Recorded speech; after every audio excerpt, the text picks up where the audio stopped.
it's so important that you enjoy what you're creating. And I think not thinking too much about how other people are going to read it, but as long as it's something that you enjoy, there are going to be other people out there who enjoy it as well. What is up, Shaping Nation? This is Nick Torres here. And today I had the great pleasure of interviewing Emma Mayer. Emma makes some really incredible illustrative pottery that never looks the same as the last one she made. In this episode, you will learn how Emma makes her illustrative pottery. You'll also learn the story of how she started teaching pottery at a nonprofit pottery studio. And finally, you'll also learn Emma's best advice, some excellent advice on learning to find your own unique voice and the dangers of social media as well. And there's so much more in this episode. I hope you guys enjoy it. I'll see you guys in there. Emma, welcome to Shaping Your Pottery, and share with me, what is something you love besides making pottery? Hello. That's actually a really good question. So, honestly, pottery occupies like the majority of my life, like my job, kind of what I do as a hobby. But when I'm not doing pottery, I do enjoy kind of going to the gym and honestly spending most of my time alone as like an introvert. I also love drawing and painting, kind of as more of like an artistic hobby that isn't really a part of my business. I love that so much. So, we're going to talk a little bit about drawing and painting in a little bit, but for now, tell me a story how you got started making pottery. So, my pottery journey is actually one that I love to share with people who are kind of starting off with it. So, I kind of started off, I did my BFA like right after high school. For those who don't know, it's my Bachelor of Fine Art. And I was like fresh out of high school. And I actually went thinking I was going to be an illustrator. So, I kind of went and I did my first year kind of as an illustrator. And I realized really quickly I didn't want to be an illustrator. And so then I started kind of bouncing around. And I actually ended up taking pottery as an elective. So it was just kind of like a one off class. But it's funny because I hated it. I actually despised it the first class I took. And then I didn't do it for 6 months and I did oil painting. And then I decided to kind of give it a second shot. And then I did the rest of my bachelor's focused in ceramics. And so that's how I kind of got into it. So, what made you continue pursuing ceramics?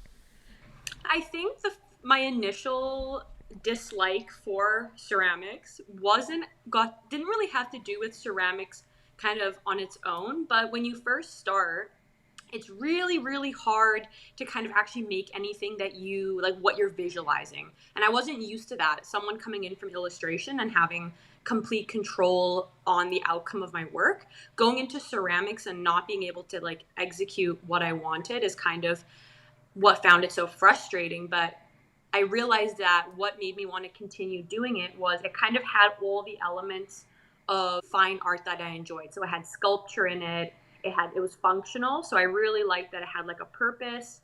I liked that I could illustrate on it. It had kind of all these different components from different mediums that I enjoyed kind of brought into one.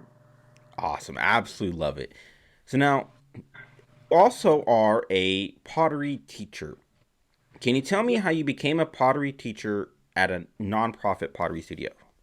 Yes, I can. So that's my actual, like, I work 38 hours a week at this nonprofit. And so I not only work as an instructor, but I also work as the senior technician of the space as well. And so it was kind of just sheer luck almost that I started working there because I essentially like finished university.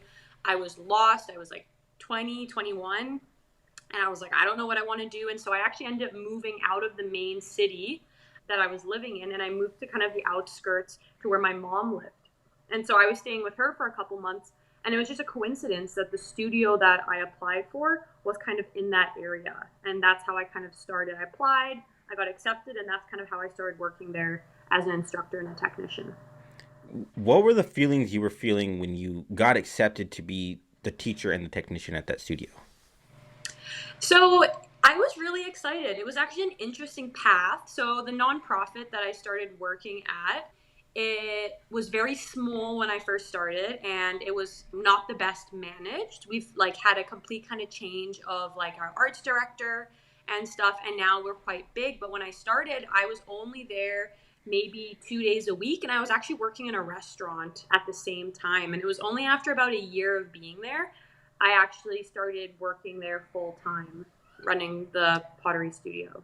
So it's interesting. It wasn't quite like an immediate, like, wow, this is the dream job. It was actually quite kind of like a up down kind of journey for me working there. I love that. So tell me, how has teaching pottery helped you with your own pottery? So I think that teaching has probably been one of the best things for my own practice. I teach kind of a variety of classes. I teach kids, I teach teens, I teach adults, I teach in like beginner wheel throwing, beginner hand building, intermediate wheel. And it's interesting because it does kind of cause you to kind of reflect on your own skills. I think it kind of helps me get outside my comfort zone. I think there's a lot of things that when you start just working on your own pottery, you kind of start going, I think it's just naturally you start going down this really specific direction.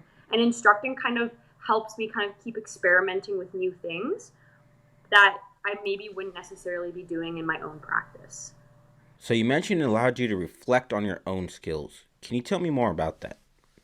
Yeah, so I think in ceramics, one of the things that really drew me towards it is ceramics is kind of towing the line. Like for a long time, it was viewed as a craft. It wasn't actually seen as like a fine art kind of medium. And so I think even now it's great. It's being recognized as being part of kind of the fine art community. But it's still deeply, deeply kind of seated in craftsmanship. And I think that's something that potters we admire in other potters, like making functional ware like mugs, bowls. The way I kind of say it is kind of a no bullshit medium. And I think teaching others, it really makes me kind of double check my own craftsmanship in my work. Like, what am I teaching others? Is what I'm teaching like right, especially when it comes to talking about like design or how the work's coming out. Absolutely agree. Shaping Nation, if you could get out and teach your own pottery, your skills are going to grow because you're going to reflect on what you actually have to teach. And that's going to make you teach better and also grow your pottery as well. I love that so much. So, now, what advice would you give to someone that wants to start teaching pottery and maybe in their own studio or somebody else's studio? What advice would you give them to help get them started? Yeah. So when I started teaching, like, I think it's better to kind of start teaching kids and teens. And while you're kind of growing I think it's one thing to be able to make pottery, like yourself as like in your own practice. And I think it's another thing being able to teach it. I think just because you're good at making ceramics doesn't necessarily mean you're good at teaching it. And I think it's really good to kind of practice it. So starting off slow with like kids, teens, a group of friends, and then kind of growing and teaching larger and larger groups while you're kind of getting comfortable teaching it. Because sometimes something that you like, honestly, as a potter, when you're doing something, sometimes you're not even thinking about how you're doing it, like how you're going to do it and how you're going to explain it to someone else. So I think starting off small and then kind of getting bigger is the way to kind of do it. Some excellent advice right there. So, let's talk about your pottery. Tell me a story about how you started making your illustrative pottery that you make today.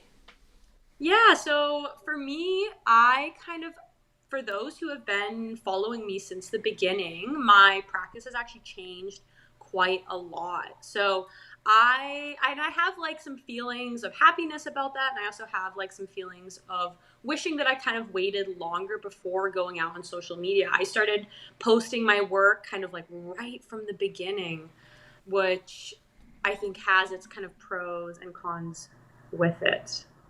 So, you mentioned that your practice has changed quite a bit. What were you making before you were making what you make today? It was always kind of illustrated, but it was definitely a little bit different. I've always been kind of touching on like having whimsical illustration. Illustrations have always been like a really big part of my work, but the style of illustration, if you look at some of my work, my really early work, and I don't really have any photos up of my really early work, but it's illustrated, but it's definitely the style of it has kind of grown like organically and changed over the years. I love that. Shaping Nation, your pottery will change even if it's kind of the same style. Your style will change into something that is more truly what you actually want to make. I love that. Totally. So you are inspired by childhood books. What is it about childhood books that inspires you? Yeah, so growing up, my childhood, so if you notice in people who are listening to this, that I do have a slight accent and it is not American. A lot of people always assume that when I'm talking, it's from Jersey or New York, but it's actually South African. So growing up, my mom immigrated here from South Africa, and then my dad's actually from Mauritius, which is like off the coast of East Africa, but he learned English in South Africa. So growing up, I think I had a slightly different kind of upbringing than people who maybe had parents that were Canadian, parents that weren't immigrants.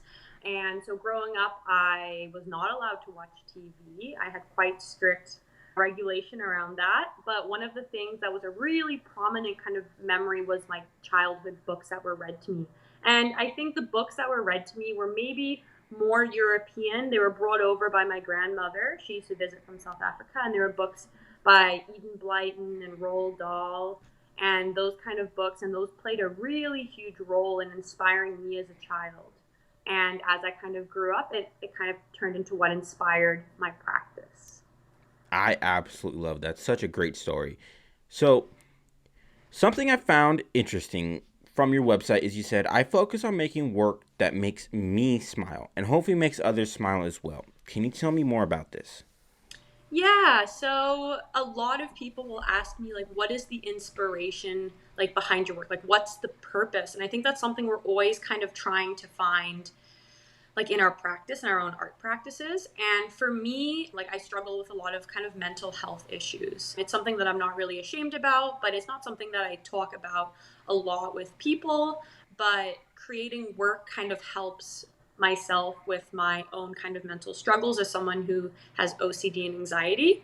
And so when I'm working and illustrating and creating work, it's something that makes me smile. And so one of the things that I really want my work to do is I wanted to kind of be an everyday object that brings just a little bit of joy to the person that has it. And I think that's a really beautiful thing. So, two things here, real quick. So, what is it that makes you smile? Like when you are like what the stuff that you make, what makes you smile? And then how do you deal with the mental health aspect part of that part of your life? Yeah, so I think what makes me smile is the process of illustrating. It's kind of having this ability to illustrate whatever I want. One of the things that I do in my practice is I never repeat any of the illustrations that I do. And that's something that I really like, and it makes each piece kind of special, and it also continues to bring constant joy. I think if I was creating the same illustration over and over and over again, kind of like a production style, I don't think it would bring me the same joy that each individual illustration does. And it kind of speaks to my inner child. When it comes to kind of dealing with my mental health, I find that being able to focus while creating work and creating something that brings me joy gives my mind kind of something to focus on. So if I'm like in my everyday life, I feel like I kind of operate where I have this like constant level of anxiousness or this constant level of thoughts that I anxiousness or this constant level of thoughts that I can't quite get out of my head. And so whenever I kind of start, I can't quite get to this point.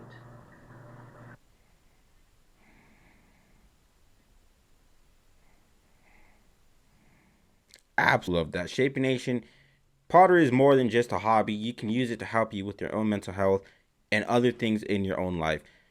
That's so what's so great about pottery. I love that so much. So now, can you walk me through how you create your illustrations onto your pottery? Yeah, so the way I kind of illustrate my work is most people online, they can like actually see the process. When I'm kind of showing work to people in person, they always have lots of questions. A lot of people seem to think that I use acrylic paint on the surface of my work, but I absolutely do not do that. No shame to potters that do, but I actually use underglazes to kind of do my illustrations. So underglazes are like special ceramic paints that are actually fired onto the work with a layer of clear glass kind of on top of it. So usually what I do is I fire my pieces. They go through the first firing, which is the bisque firing, and they become kind of half baked. And then I use a pencil to sketch in my idea that I want to do. And then on top of the pencil, I'll go over underglazes and I'll illustrate the actual narrative, and then I will glaze the piece and it will go through the second firing.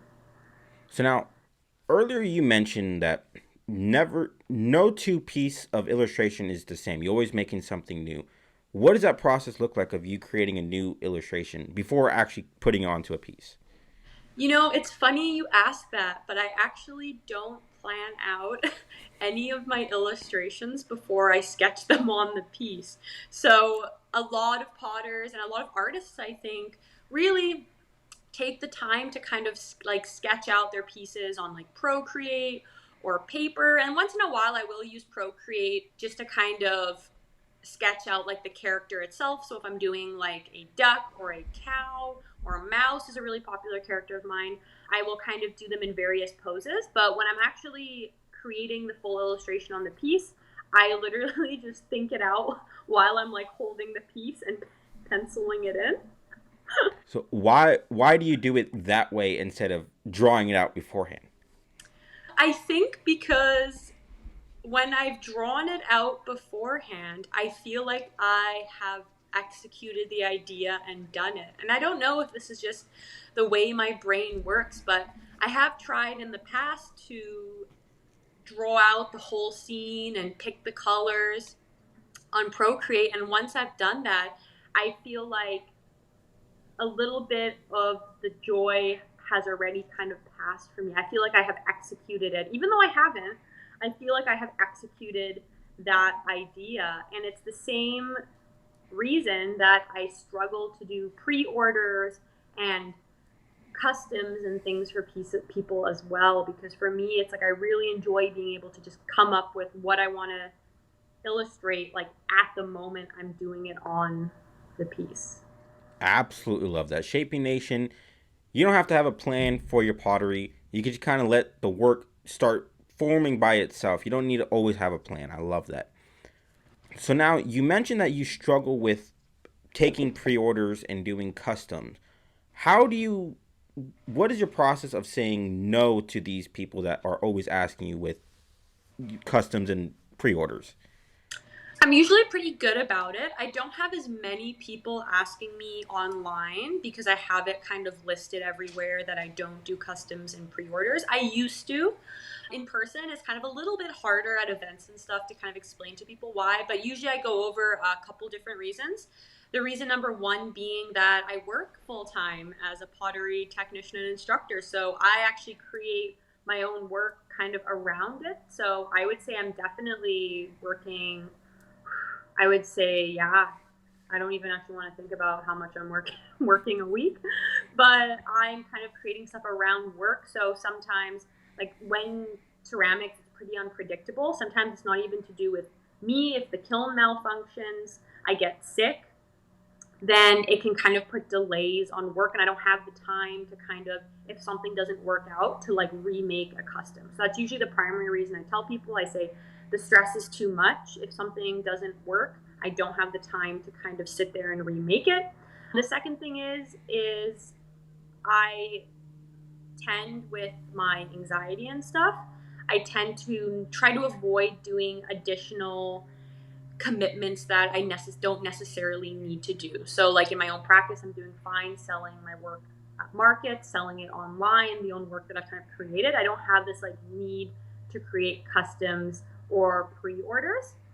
Pre-orders specifically, I stopped doing a while ago because, like I said, making 15 mugs with little mice eating grilled cheese on them, it really strips the joy from it and really puts the pressure of it having to come out 100%. Absolutely love that. Shaping Nation, you don't have to do pre-orders, you don't have to do customs.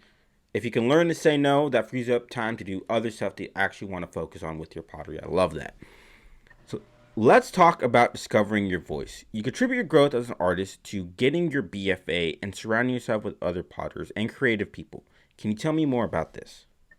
Yeah, so there's definitely a lot of kind of controversy around getting a BFA and being an artist, and everyone kind of has their opinion. I don't think you need a BFA to be a potter. I think traditionally potters, it was something you apprenticed for. You would go underneath a potter and you'd apprentice to be one.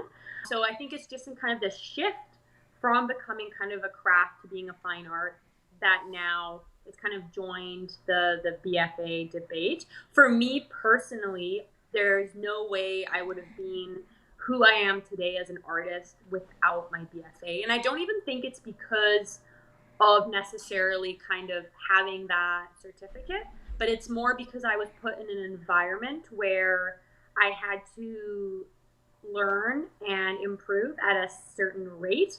And also, I was surrounded by potters of different experience levels. So, for me, being into pottery and being beside someone who's been doing it for 15 years, that was huge to kind of my development and growth. So, I do attribute it to my professors in university, but I actually attribute my learning and my practice more to my peers and other artists that I went to university with.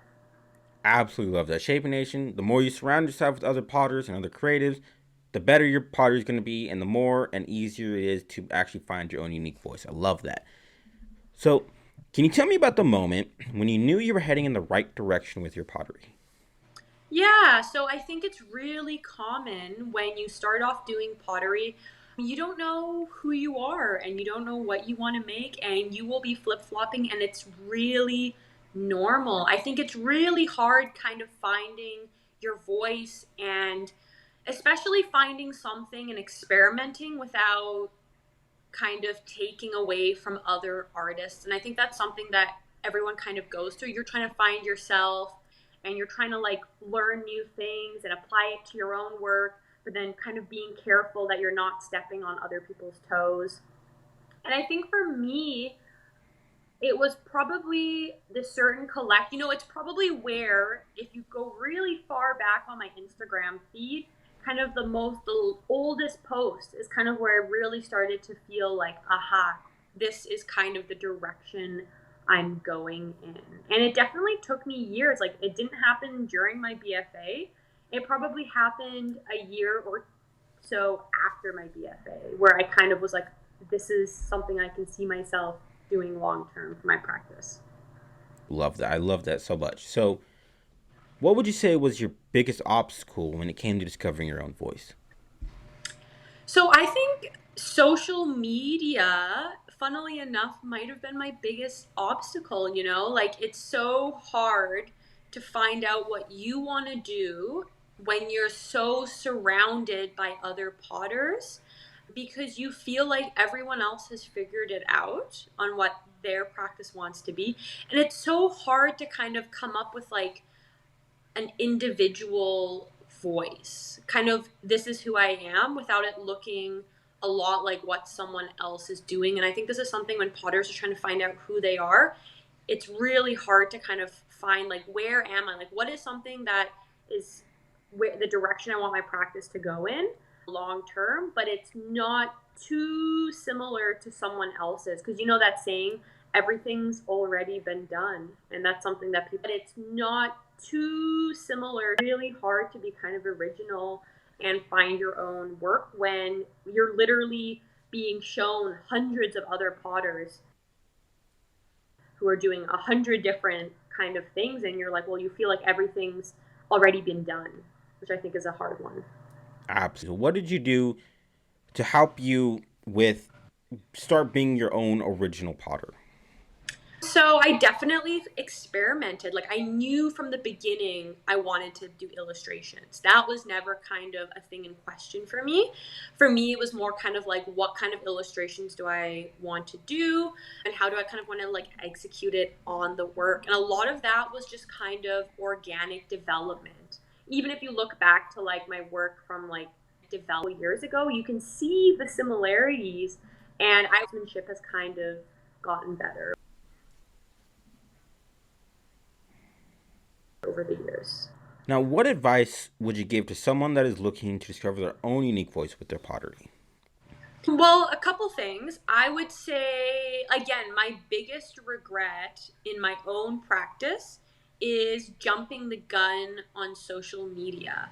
I wish that I had waited until I had found kind of who I wanted to be as a potter before launching into Instagram and launching into TikTok, because I don't necessarily align with the work that I did in my kind of earlier time. So for people that are kind of getting into it, I would say take some community classes and give yourself the time and space to experiment, like change directions.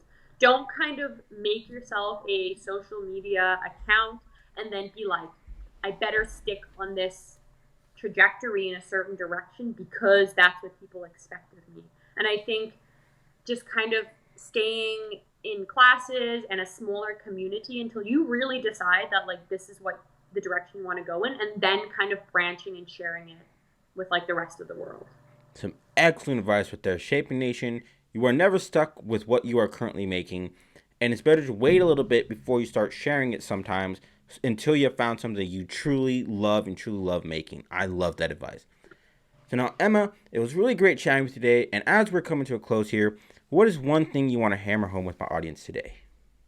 I think the one thing I kind of want to hammer home is, well, two things. The first thing is it's so important that you enjoy what you're creating. And I think not thinking too much about how other people are going to read it, but as long as it's something that you enjoy, there are going to be other people out there who enjoy it as well. Not changing what you want to make to target because you think other people will enjoy it more. And the second thing is that it's okay to kind of grow and change. You don't have to commit to being a certain brand or this is what defines your practice, and you can change. It's okay. Some excellent parting words of advice. Emma, it was so great chatting with you today. Where can my audience go and learn more about you? So I'm kind of, like I said, I'm on social media. I also, if you're local to Vancouver, BC area, I do a lot of in-person markets, but I would recommend kind of, I'm most active on TikTok and Instagram. So you can check me out there at mayor.ceramics, and I'll have a little mushroom as my profile, and always feel free to like go through my work, DM me questions. Like I said, I am an instructor and a technician. So always feel free to kind of privately reach out if you have any kind of questions about your own practice. I'd love to answer them.